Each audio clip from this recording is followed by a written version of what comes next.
Hello दोस्तों, हम लोगों ने पहले देख चुका है। एक हमारी वीडियो आई थी आओ विज्ञान सीखे। उसी क्रम में एक आपका कमेंट्स आया था कि सर आपने साइंस का डिफिनीशन बताया ही नहीं। तो हमने बताया था, शायद आपने ध्यान नहीं दिया हो, लेकिन फिर से हम बता देते हैं कि साइंस क्या होता है। साइंस की परिभाषा होती है कि science is the systematic knowledge of physical and natural worlds through observation and experimentation. कहता है कि जो हमारा विज्ञान है, विज्ञान की परिभाषा होती है कि यह किसी भी मतलब फिजिकल और जो नेचुरल वर्ल्ड होता है, फिजिकल माने भौतिक संसार और प्राकृतिक संसार का जो ऑब्जर्वेशन माने निरीक्षण के आधार पर, एक्सपेरिमेंटल मतलब प्रयोग के आधार पर जो क्रमबद्ध ज्ञान जो हम लोग अर्जित करते हैं उसी को विज्ञान कहते हैं। या ऐसे भी साधारण बोलचाल की भाषा में अगर जानना हो तो कहते हैं कि science is the special knowledge of every subject और everything which is based on observation, testing and experimentation. ये सारा चीज होता है कि जब हम किसी चीज को, किसी विषय के बारे में विशेष रूप से ज्ञान को अर्जन करते हैं और उसका आधार होता है उसका निरीक्षण, उसको जानना और उसको जांच करना, ये सभी तरीके से, और उस पर तर्क देना, वितर्क देना। ये जब सारे चीज करके हम किसी चीज को जस्टिफाई करते हैं कि ना ये चीज सही है, तो ये हमारा विज्ञान है। हिंदी में कह सकते हैं कि वी का मतलब होता है विशेष और ज्ञान का मतलब ज्ञान, नॉलेज। किसी भी विषय में विशेष ज्ञान को हम लोग विज्ञान कहते हैं। और वही इसमें भी शर्त है कि यह तर्क, निरीक्षण, प्रयोग और सैद्धांतिक व्याख्या पर आधारित होता है। मतलब उसके पीछे कोई ना कोई सिद्धांत कार्य करता है। ऐसा नहीं है कि बस ऐसे ही सब चीज़ विज्ञान नहीं हो जाएगा। जैसे अगर दिमाग में आएगा कि क्या हम हिंदी में विशेष ज्ञान प्राप्त कर लें तो क्या वो विज्ञान हो जाएगा? हाँ, बिल्कुल हो जाएगा। अगर हम लोग हिंदी में देखते हैं कि ध्वनि का उच्चारण, तो वो कैसे उच्चारित हो रहा है ना। जैसे नासिका से कोई शब्द का उच्चारण होता है, दंत से होता है, हाँ, तालु से होता है। तो इसमें जो ध्वनि का फ्रीक्वेंसी होता है, जब उस पर अध्ययन करेंगे कि कितना ज़्यादा कितना कम, तो ये इंटेंसिटी जो साउंड का होगा वो भी क्या है, एक तरह का विज्ञान हो।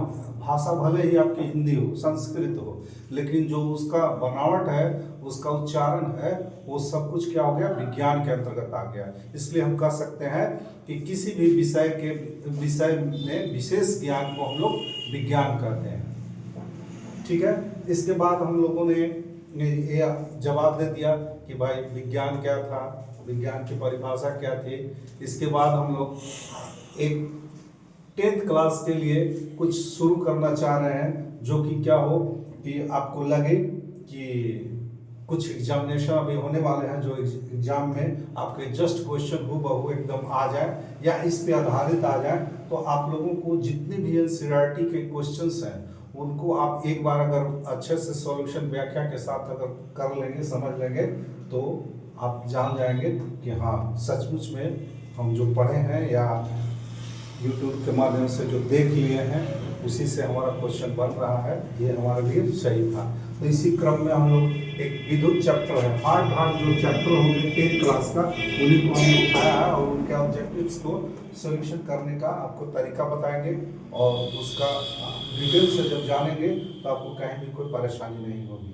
जैसे एक क्वेश्चन है कि प्रतिरोध R के किसी तार के टुकड़े को 5 भागों में काटा जाता है। इन टुकड़ों को फिर पार्श्व में संयोजित किया जाता है, पार्श्व क्रम होता है। यदि संयोजन का तुल्य प्रतिरोध R' है तो R/R1 का अनुपात का मान क्या होगा या अनुपात मान क्या होगा। तो पार्श्व क्रम क्या होता है? पार्श्व क्रम को आप लोग अगर इंग्लिश को अच्छे से समझते हो, आसानी होती है समझने में, तो पार्श्व क्रम को पैरेलल बोलते हैं।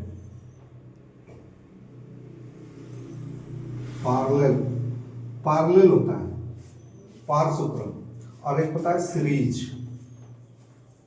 तो जब भी हम लोग ये विद्युत में ये कनेक्ट करते हैं इलेक्ट्रिसिटी में, इस तरह से ऐसे करते हैं, तो जो एकदम समानांतर श्रेणी में रहे ये सी, तो इसको बोलते हैं सीरीज में, और इसी का जो ये आ गया आमने सामने जस्ट, है ना, तो इसको पैरेलल करंट करेंगे। तो इसका सिंपल सा फार्मूला होता है कि जो सीरीज में होता है उसको क्या करते हैं कि जोड़ देते हैं। तो सीरीज वाले के लिए क्या होता है कि मान लीजिए आर का है, आर रेसिस्टेंस है, इसकी प्रतिरोधक क्षमता है, तो इसमें क्या हो जाएगा 1/R बटे R1 plus R2 plus R3 plus 1/RN, मतलब आप इनफाइनाइट तक चले जाइए, उसको जोड़ते चले जाइए। और अगर आपको क्या है, अगर ये सीरीज वाले के लिए होगा, अगर पैरेलल कंडीशन में है, पैरेलल में है, समानांतर में है, तो समानांतर में हम लोग क्या करेंगे कि प्रोडक्ट बाय सम, मतलब प्रोडक्ट बाय सम R1 इंटू R2 बटे प्रोडक्ट बाय सम, तो ये हो गया R1 इंटू R2 बटे क्या हो जाएगा R1 plus R2। Product bye सम कहने का मतलब कि अगर 2, 3, 4, 5 जितने भी आपको रेजिस्टिविटी या रेसिस्टेंट दिए हुए हैं, प्रतिरोध दिए हुए हैं, उन सभी को मल्टीप्लाई कर देंगे और फिर जितना भी है उनको जोड़ करके उतना से डिवाइड कर देंगे, तो आपको उसका मान आ जाएगा। उसी क्रम में हम लोग इसको हल करके देखेंगे कि आखिर इसका आंसर कैसे निकाला जा सकता है, ऐसे इस टाइप से। तो कहता है कि एक आपका जो मेन है प्रतिरोध कितना है कि माना प्रतिरोध बराबर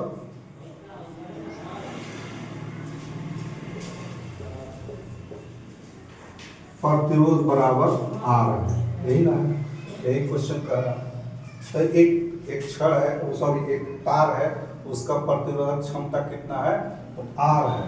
अब इस R को कह रहा है कि इसी R के टुकड़े को क्या करना है कि आप 5 भाग में इसको काट दीजिए, बराबर बराबर भाग में, ना कोई बड़ा हो ना छोटा हो। तो जब इसे 5 बराबर भागों में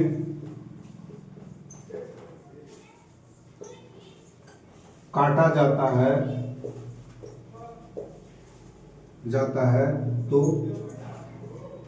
तब क्या होगा कि जब इसको 5 बराबर भाग में काट देंगे तब इसकी संयोजकता, तब इसकी क्या निकालने के लिए कर रहा है, तो इसकी संयोजकता का तुल्य प्रतिरोध, तो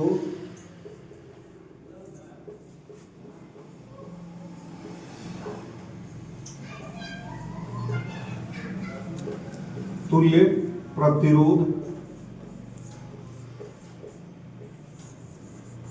प्रतिरोध कितना हो जाएगा, यहाँ पे प्रतिरोध बराबर क्या है तो R डैश आपके क्वेश्चन में दिया हुआ है, यहाँ देखिए तुल्य प्रतिरोध R डैश है, तो ये R डैश ये क्या हो जाता है कि R डैश हो जाता है, तो ये कितना हो जाएगा, तो इसको पहले इस R को काट करके कितना किए हैं तो R/5, इसी को काटे हैं 5 भाग में, तो R/5 यानी कि R को 5 टुकड़ा हम लोग करेंगे, तो R को 5 टुकड़ा करेंगे तब हमारा क्या हो जाएगा कि इसका ये दिखाएगा कि जो हमारा प्रतिरोध था इसको हम लोग 5 भाग में काट रहे हैं, बराबर बराबर टुकड़े में तोड़ रहे हैं, काट रहे हैं, तब अब इसका क्या होगा, फिर क्या करेंगे कि फिर काटे हुए भाग को क्या कर रहे हैं, इसका निकालेंगे रेजिस्टिविटी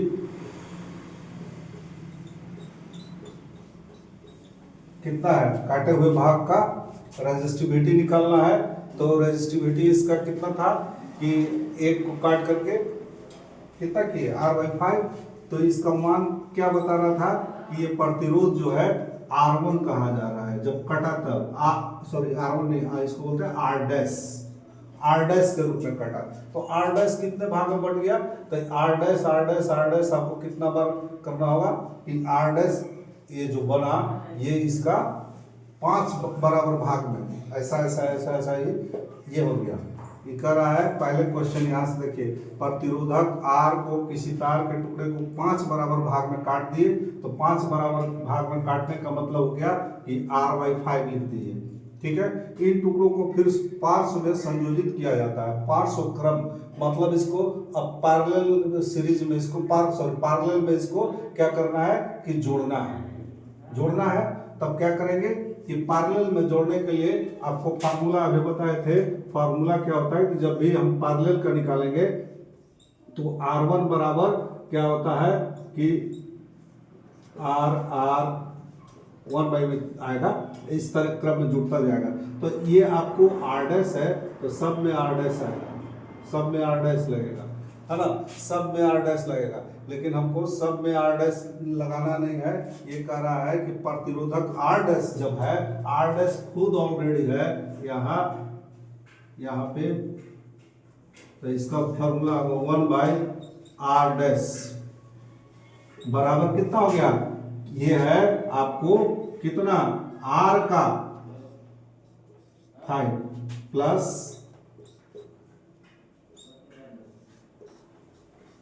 देखिए ये तो फार्मूला इसका हो ही गया इतना 1 बाई R1 प्लस R2 ऐसे रहता है। 1 बाई R1 R2 ऐसे जुड़ते चला जाएगा। तो उसी तरह से जब हम इसको जोड़ेंगे तो ये एक टुकड़ा हो गया, दूसरा टुकड़ा हो गया और ये हो गया तीसरा टुकड़ा, ये चौथा टुकड़ा और ये पांचवा टुकड़ा, यही ना है। अब देखिए 5 भाग में इसको तोड़ लिए थे, देखिए 1 2 3 4 5 5 टुकड़ा में तोड़ लिए हैं। ऊपर में इसको लिखते हैं, इसके बाद फिर देखते हैं इसका सॉल्यूशन। तो इस टाइप से इसको अब क्या करेंगे कि जब यहाँ पे 1 बाई R डैश है इक्वल टू क्या करना है कि ये वाला जब नीचे है तो ये ऊपर जाएगा तो मल्टीप्लाई करेगा 1 into 5 by R plus 1 into 5 by R plus 1 into 5 by R plus 1 into 5 by R plus 1 into 5 by R। ये हो गया 5 बार, 5 टुकड़ा था इसलिए इसको 5 बार लिखना पड़ा। फिर 1 by R dash equal to ये हो गया 5 बाई R, सब वही हो जाएगा। सिंपल वे में आप एकदम ये लगे कि हाँ कोई दिक्कत नहीं है कैलकुलेशन, इसीलिए आपको ये कर दिए, क्लियर करके दिखा दिए।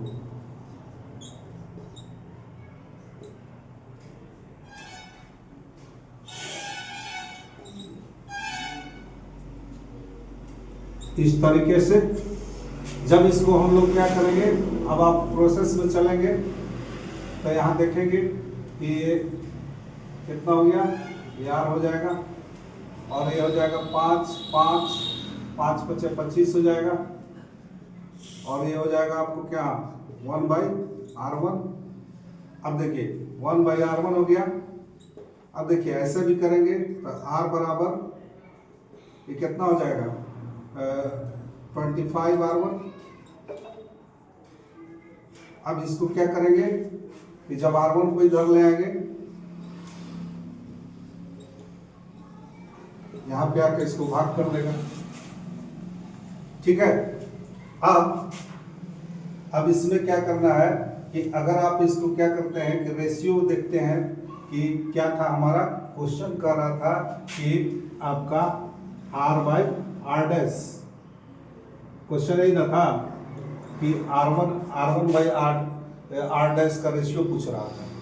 तो R बाई R1 का रेशियो पूछ रहा है, इसका रेशियो पूछ रहा है। तो ऐसे अगर यहाँ पे 1 रख देंगे तो क्या हो जाएगा, इसमें ऐसे क्या हो जाएगा, चाहे इसको ये R1 by R2 sorry R बटे R1 निकाल लेंगे तो यहाँ पे 25 बच जाएगा, नीचे होना है तो कोई दिक्कत नहीं है, वो 12 हो जाएगा। आपको केवल रेशियो निकालना था, इसलिए इसका आंसर आ जाएगा आपको 25। इस तरीके से आप देखेंगे तो आपको लग रहा था कि यह बहुत आसान है, लेकिन इसका जो आपको एक्सप्लेनेशन है बहुत लंबा जाएगा।